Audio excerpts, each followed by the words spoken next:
week one on this bodybuilding program, so I'm putting Bangarang through its paces in relation to that. We've used it for some powerlifting, and then we're going to see how it stacks up for bodybuilding.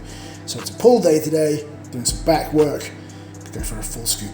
So let's have a bit of a closer look at the tub. Now, I really like the label. That is very eye-catching. It really does stand out on the shelf.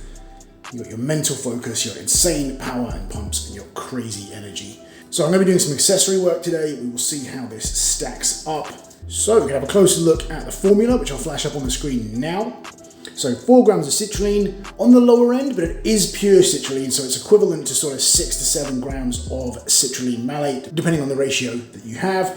You've then got 3.5 grams of beta-alanine, which is a good dose. You've got a gram of tyrosine, which is in there for the focus, and again, that's a good dose. 500 milligrams of alpha GPC, so that's 250 milligrams because it's a 50% extract. A little bit on the lower side. I think the 500 milligrams is slightly misleading given that it's a 50%. Caffeine anhydrous, 400 milligrams. That's a good dose of caffeine. It's on the upper end, so you're going to get a high caffeine hit from it.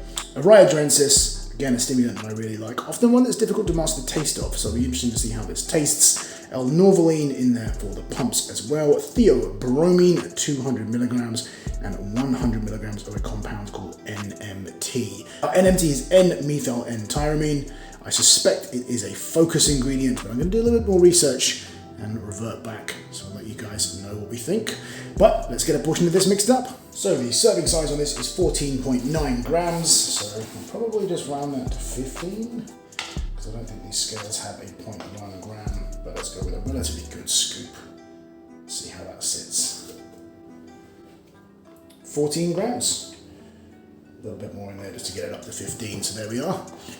Very, very blue. It's going to be interesting to see how this looks once we mix it up.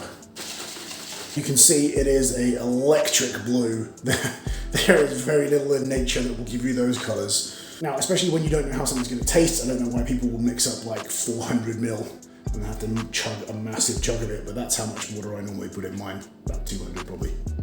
And then I'll have another glass of water before I go and train, just to make sure you're getting hydrated. Done but kind of strong, in the clear. This was one of the limited edition ones we did a little while back. Still true.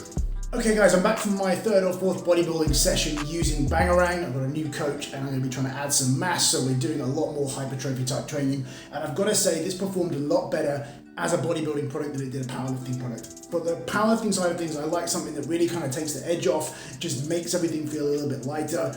Whereas this didn't quite have enough kick for me to do that. I wouldn't use this for a max effort session.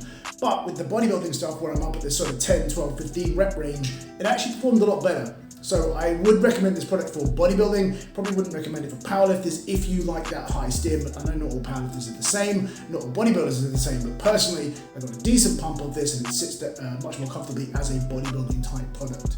So let's look overall in terms of the leaderboard. I would probably put it about here. Decent product, decent daily driver, not going to keep you awake up until the wee hours.